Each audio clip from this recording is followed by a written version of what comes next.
Bonjour Mathilde Panot. Bonjour. Bonjour. Hier à Saint-Etienne, Raphaël Glucksmann, tête de liste PS, place publique aux Européennes, a dû être exfiltré de la manifestation du 1er mai, violemment hué. Il a aussi reçu des projectiles de peinture. Pour lui, il n'y a pas de doute, vous, la France Insoumise, êtes responsable de cet accueil glacial. Il y avait le drapeau de Révolution Permanente et de la France Insoumise. Donc voilà, c'est leur conception du débat démocratique, c'est pas la nôtre. Ils ont décidé de faire une campagne qui électrisait tout. Alors qu'on a une extrême droite à 40%, 80% de leurs tweets à l'AFI sont consacrés à Raphaël Glucksmann et à la liste socialiste Place Publique.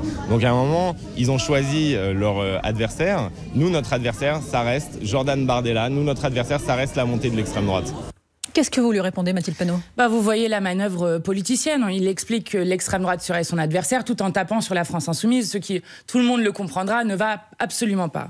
D'autant que Raphaël Glucksmann a menti, puisque ceux qui ont revendiqué d'avoir expulsé M. Glucksmann de la manifestation, ce ne sont absolument pas la France Insoumise, qui le déplore parce que on voit bien ce qui se passe. Nous avons eu un 1er mai avec des centaines de milliers de personnes qui ont défilé, et la seule chose qu'on retient, c'est M. Glucksmann et sa petite polémique. Ceux qui ont revendiqué, ce sont les jeunes communistes. Donc vous devez demander à M. Fabien Roussel ce qu'il en pense. Moi, ce que je veux retenir de ce 1er mai, c'est des centaines de milliers de personnes qui manifestent pour augmenter les salaires, pour faire en sorte que la France ne soit plus championne d'Europe. On va en parler, ça, Mathilde Panot. Mais ce qui s'est passé hier, c'est pas anodin. Voilà. Non mais pardon, mais ce qui s'est passé hier, un représentant, un élu de la République qui doit être exfiltré parce que agressé violemment, c'est pas anodin. Vous dites, ça ne vient pas de chez vous. Et d'ailleurs, vous demandez des excuses publiques à Raphaël Glucksmann. Sauf qu'un de vos militants vient contredire votre version. Il s'appelle Lionel Jamon. Il a été candidat suppléant La France Insoumise de la 6e circonscription de la Loire en 2022. Et lui, drapeau LFI à la main, il dit « Oui, j'ai participé à l'expulsion de Raphaël Glucksmann ». Alors, je ne connais pas ce militant, mais il ne vous a pas échappé. Je vais vous relire le tweet qu'a fait Jean-Luc Mélenchon. Je désapprouve totalement l'expulsion de Raphaël Glucksmann. Je crois que c'est très clair. Et il dit « Cette action fournit une diversion médiatique contre le 1er mai et un rôle de victime à Glucksmann pour, encore une fois, nous accuser. L'ennemi, c'est l'extrême droite, celle qui a attaqué à 40 personnes notre réunion de Besançon hier où était Rima Hassan avec une attaque extrêmement violente puisque ce sont nos réunions qui sont régulièrement attaqués, de même que nous-mêmes qui sommes régulièrement victimes dans notre intégrité physique de cette extrême droite. Vous pouvez être attaqué d'une part, mais ce qui s'est passé autour de Raphaël Glucksmann hier, c'est pas le symbole, l'illustration qu'il y a deux gauches irréconciliables? C'est le symbole, peut-être que M. Glucksmann devrait s'encourager à venir plus souvent en manifestation. Il verra que si vous allez souvent dans les manifestations contre la réforme des retraites, avec le mouvement des Gilets jaunes, à force, les gens vous reconnaissent. Et plus M. Raphaël Glucksmann connaîtra les manifestations, plus les manifestations le reconnaîtront. Il a été reconnu hier, manifestement. Il a été exclu de cette manifestation parce que hier, c'était le 1er mai, que le 1er mai n'est pas, contrairement à ce que dit la Macronie et l'extrême droite, la fête du travail. Le 1er mai, c'est la fête de la lutte des travailleurs qui ont conquis des droits et aucun droit ne nous a jamais été donné. Il a toujours été conquis de haute lutte. Mathilde Panot, est-ce que vous reconnaissez une forme de responsabilité dans la brutalisation du débat, pour reprendre les mots de Raphaël Glucksmann, et est-ce que vous estimez qu'il est temps, dans les dernières semaines de la campagne, de tous baisser d'un ton, si j'ose dire ? Écoutez, ceux qui avons proposé jusqu'au dernier moment, ça ne vous a pas échappé que d'habitude nous faisons des longues campagnes à la France Insoumise. Nous avons l'habitude de commencer 1 an et demi, 1 an avant les élections à chaque fois pour justement pouvoir faire preuve de conviction, pouvoir rentrer le plus possible en contact avec les gens et que cette fois-ci nous faisons une campagne très courte. Pourquoi faisons-nous une campagne très courte ? Parce que nous avons jusqu'au dernier moment essayé d'avoir une liste unique de la NUPES dont tous les sondages montraient que si nous étions unis autour du programme de gouvernement de la NUPES, que nous continuons de porter, eh bien, nous serions la première force politique du pays. Et je crois que ce n'est pas nous qui avons choisi de diviser. Donc maintenant, ils ont choisi de faire autrement. Eh bien, nous continuons à la fois de porter le programme de la NUPES et la stratégie de l'Union populaire. Et ça ne justifie pas la violence. Vous êtes d'accord avec ça? Mais je viens de désapprouver. Je ne sais pas s'il faut que je le dise dans une autre langue, peut-être pour que ça lui, soit il ne vous croit pas, donc c'est pour ça que j'insiste là. Hein. Oui, non, mais lui ne nous croit pas, mais vous êtes d'accord que ça a été revendiqué. C'est la première fois qu'on nous demande de nous excuser pour une action qui n'est pas revendiquée par nous. Non, mais par exemple, le militant dont parlait Salia tout à l'heure, qui a donc, encore une fois été candidat suppléant LFI lors des dernières législatives, qu'est-ce que vous lui dites ce matin ? Mais toute la direction du mouvement a désapprouvé son exclusion. Et je le dis, j'aimerais qu'on puisse parler de l'augmentation des salaires. Justement, alors on va la misère sociale qui augmente dans ce pays. On ne va pas rester 25 ans sur un incident qu'il monte lui-même en épingle pour, encore une fois, accuser les insoumis qui ne sont responsables de rien. Alors justement, comme chaque année, les syndicats hier ont fait valoir leurs revendications sur les salaires au moment du 1er mai. Hier, sur France Info, on a entendu un patron de PME qui proposait la mise en place d'un SMIC régionalisé qui était, à ses yeux, seul à même de répondre à la question du salaire décent. Quelle est votre position sur ce sujet ? Alors, je ne suis pas d'accord du tout avec la régionalisation du salaire. Je vais vous expliquer pourquoi. D'abord parce que, tout le monde peut comprendre que, alors on a l'impression que, par exemple, à Paris, la vie vaut beaucoup plus cher ou dans des grandes villes qu'à Limoges, par exemple, à d'autres endroits.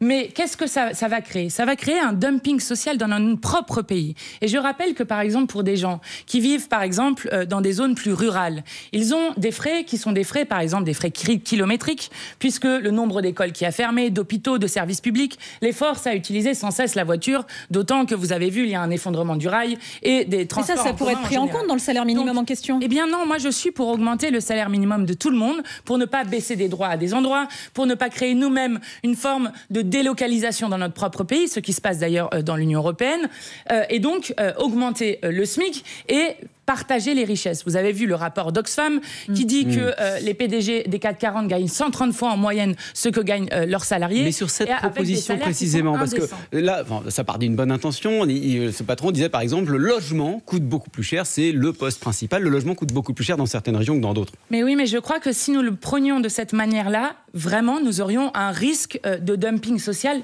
à l'intérieur de notre propre pays. Et donc, je préfère le prendre d'un tout autre bout, c'est-à-dire augmenter le SMIC, faire ensuite une conférence sur les salaires pour augmenter l'ensemble des salaires, et ensuite faire en sorte que, par exemple, on agisse sur la question justement des prix des loyers.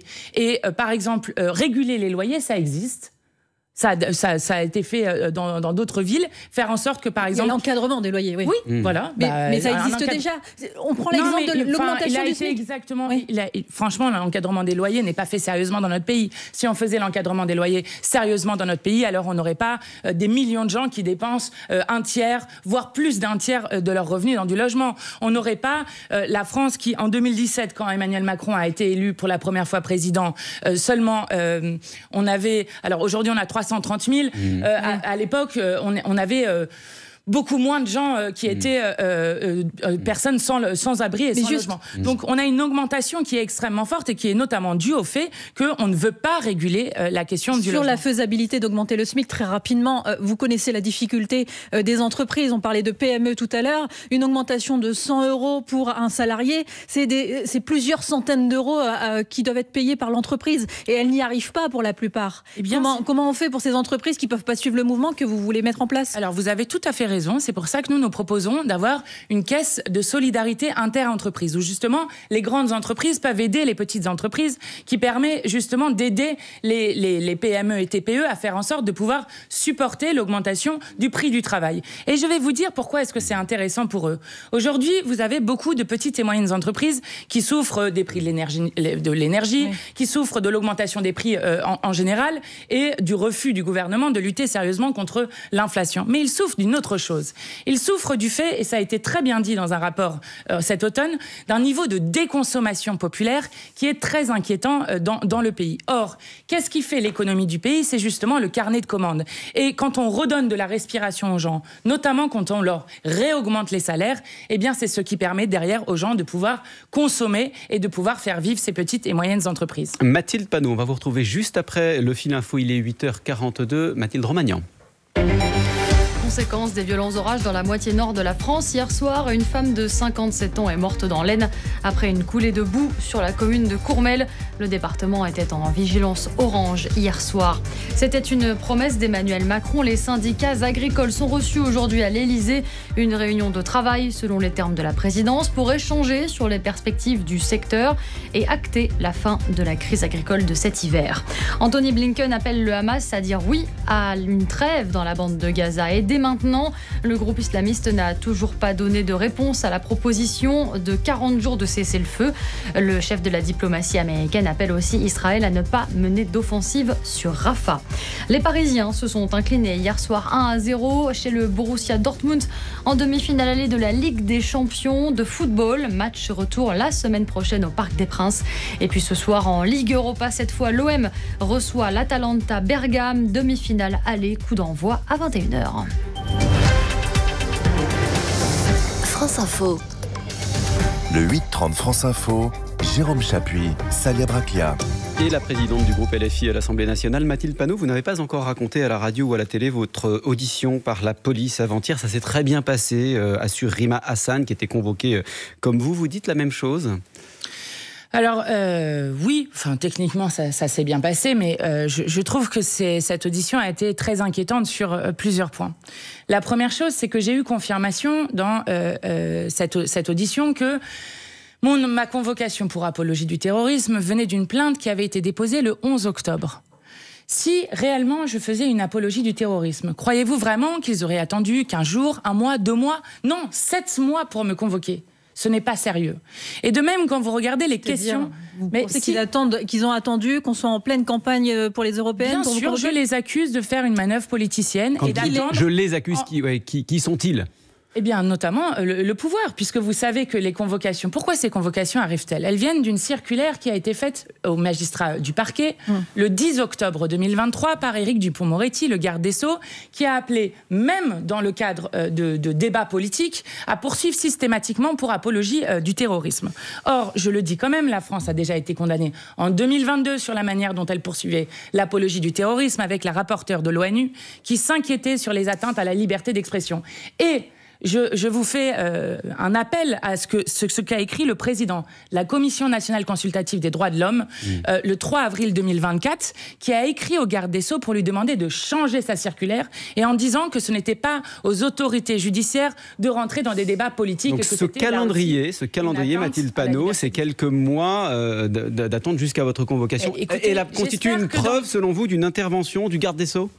Mais bien sûr, quand vous faites une circulaire, vous demandez des choses au magistrat du parquet. Donc bien sûr que c'est une attaque politique. Non, mais ça ne veut pas dire qu'ils vous ont visé vous particulièrement via la circulaire. Bien sûr, je suis présidente d'un groupe parlementaire. Vous croyez qu'ils ne sont pas du tout au courant et ça n'arrive dans aucun autre pays, qu'une présidente de groupe parlementaire, pour la première fois de la Ve République, se retrouve devant une brigade criminelle pour devoir répondre de ses opinions politiques. La police judiciaire. Oui, c'est une brigade criminelle. C'est une brigade criminelle. Elle peut intervenir dans des affaires criminelles, mais elle intervient aussi, la police judiciaire, dans des affaires oui, mais c'est la brigade criminelle de la police judiciaire. Donc en fait, Macron a réinventé la police de la pensée. Et c'est très inquiétant. Parce que là, vos accusations sont graves, les mots que vous utilisez sont importants. Des avocats qui ont l'habitude de ce genre de procédure suggèrent que vous en faites des tonnes. C'est le cours normal des choses. Il y a une plainte, elle est instruite et vous êtes reçu par la police. C'est arrivé à plusieurs autres personnalités politiques et même lors de campagne. Pourquoi vous en faites des tonnes? C'est ce qu'ils se demandent. Je n'en fais pas des tonnes. Quand la rapporteure de l'ONU dit qu'il y a un problème avec la manière dont on utilise l'apologie du terrorisme, quand la Commission consultative nationale des droits de l'homme s'inquiète de la dérive qui est en train d'apparaître dans notre pays, de la dérive autoritaire, je n'en fais pas des tonnes. Je suis même à la hauteur de la situation que nous avons dans notre pays, qui fait suite à des centaines de personnes qui ont été convoquées pour apologie du terrorisme, qui fait suite à des annulations de conférences. Et je vais vous dire, j'ose espérer dans mon pays que si quelqu'un faisait véritablement l'apologie du terrorisme, on n'attendrait pas 7 mois pour le convoquer. J'espère que vous êtes d'accord avec moi.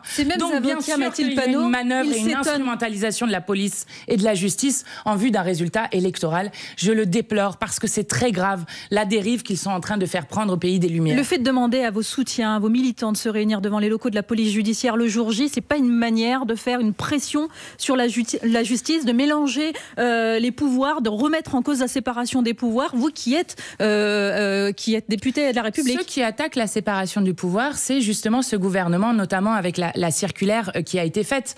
Je rappelle que normalement, les parlementaires sont protégés depuis la Révolution française, non pas par privilège, mais justement pour qu'ils puissent protéger leur liberté de parole et les protéger des pressions de l'exécutif. Et je veux remercier ici à votre micro toutes les organisations qui se sont élevées et qui comprennent qu'il faut une mobilisation populaire pour faire face à cette volonté de censure dont Flaubert disait déjà à l'époque que la censure était un attentat contre la pensée. Vous dites que vous ne changeriez pas un mot mot au communiqué de votre groupe parlementaire publié le 7 octobre, vous l'avez dit hier à Mediapart.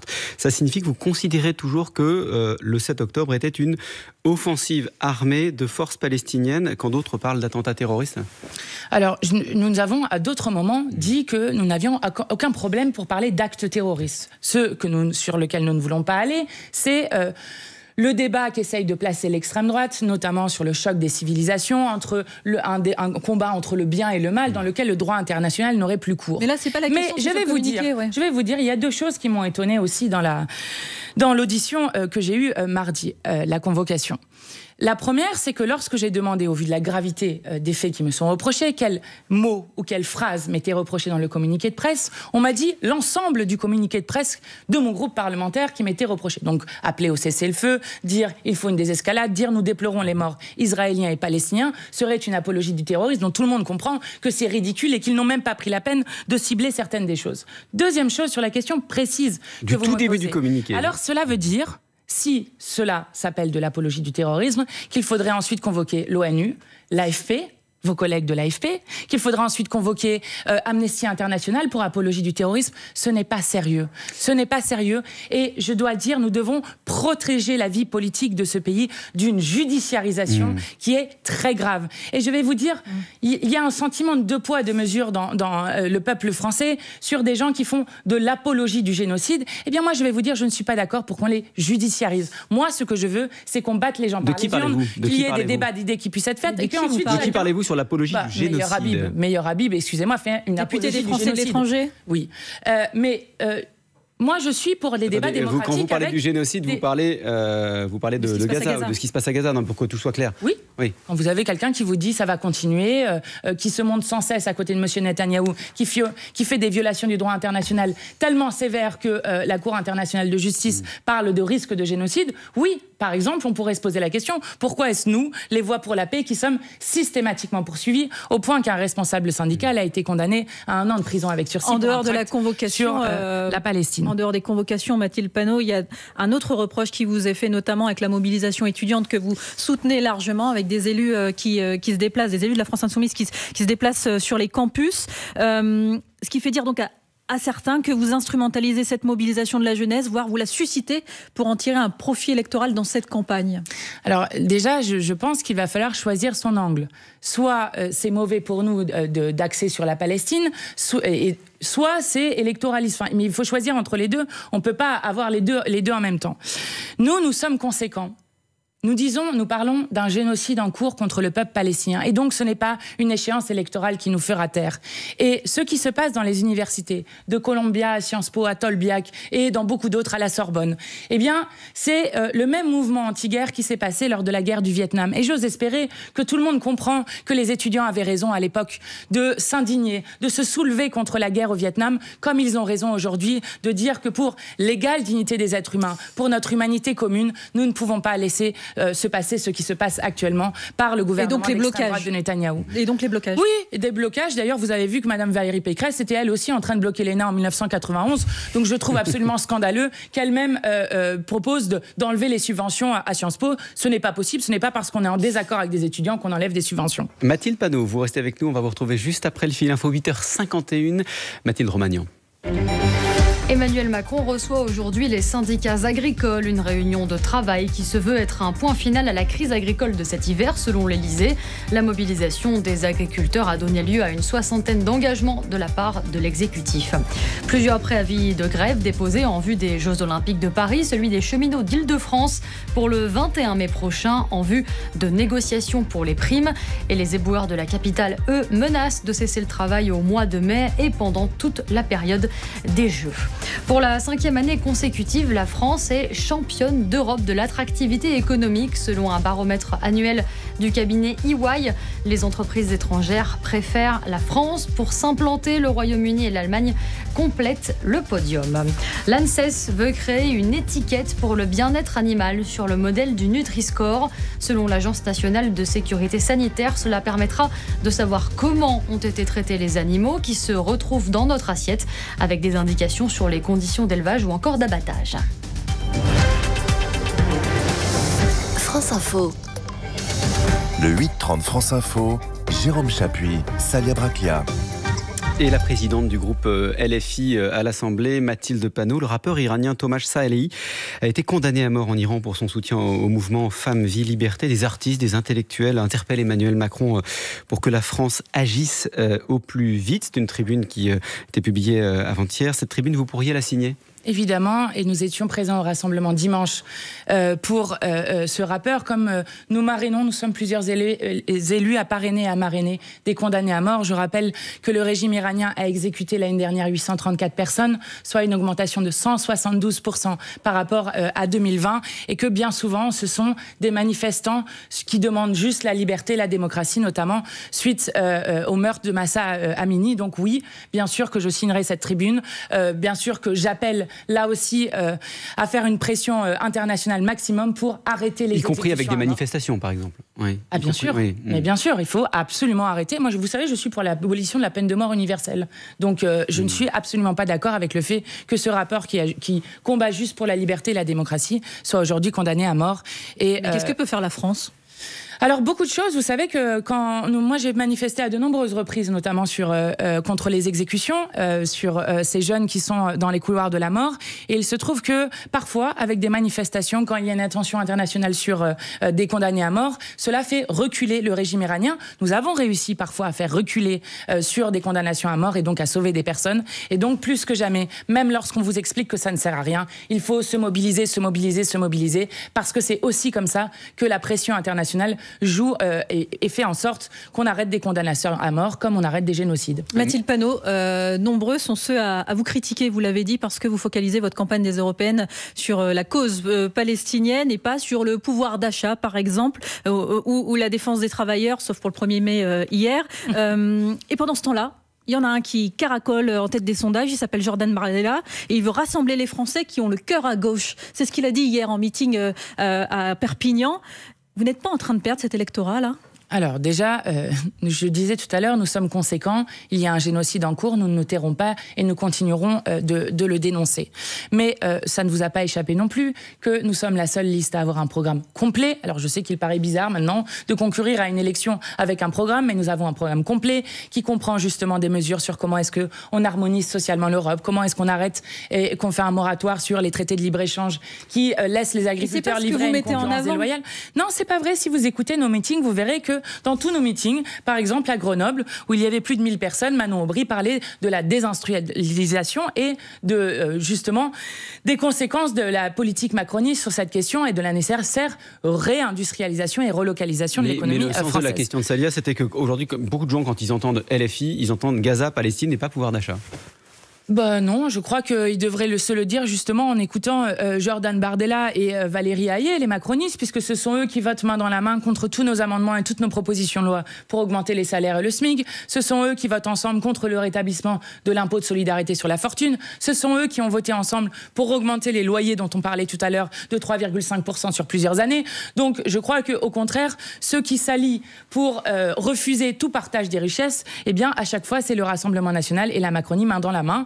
Et donc, la seule alternative qu'il reste dans ce pays au monde de malheur que construit Emmanuel Macron et son gouvernement, c'est justement l'alternative que nous représentons avec l'Union populaire. Par rapport au partage des richesses, ça bouge. Hier, à Beaugency, dans le Loiret, Gabriel Attal s'est dit favorable à taxer davantage exceptionnellement, dès cette année, les énergéticiens et les multinationales qui font de l'optimisation en rachetant leurs propres actions. Est-ce que c'est une réponse qui vous satisfait ? Alors, le problème, c'est que, on va regarder précisément, mais que la taxe dont il parle rapporterait 600 millions d'euros. Or, il se trouve c'était juste pour les énergéticiens. Oui, il se trouve que nous avons calculé et que des associations ont calculé, notamment Attac, que nous, la taxe sur les super profits que nous proposons pourrait rapporter entre 15 et 20 milliards. Donc vous comprenez qu'on est très très très loin du compte. Nous demandons depuis des années, à chaque fois ils l'ont refusé dans l'hémicycle quand nous l'avons proposé, qu'on arrête d'avoir certains qui se gavent jusqu'à n'en plus pouvoir pendant que le reste du peuple français est en train de souffrir d'une d'une manière que nous n'avons pas vue depuis des années, avec un gouvernement qui annonce une cure d'austérité comme n'a jamais notre pays dans l'histoire récente. Donc, je crains que ce que propose Monsieur Attal pour en quelque sorte dire qu'il fait quelque chose est une sorte de poudre aux yeux qui ne résoudra absolument pas la question du partage des richesses. Et je le dis, il faut aller chercher l'argent là où il est, alors que la France est championne du monde de versement de dividendes et alors que l'homme le plus riche du monde et la femme la plus riche du monde sont français. Je crois que c'est indigne quand vous voyez que le nombre d'enfants à la rue explose. C'est pas une fierté, ça ?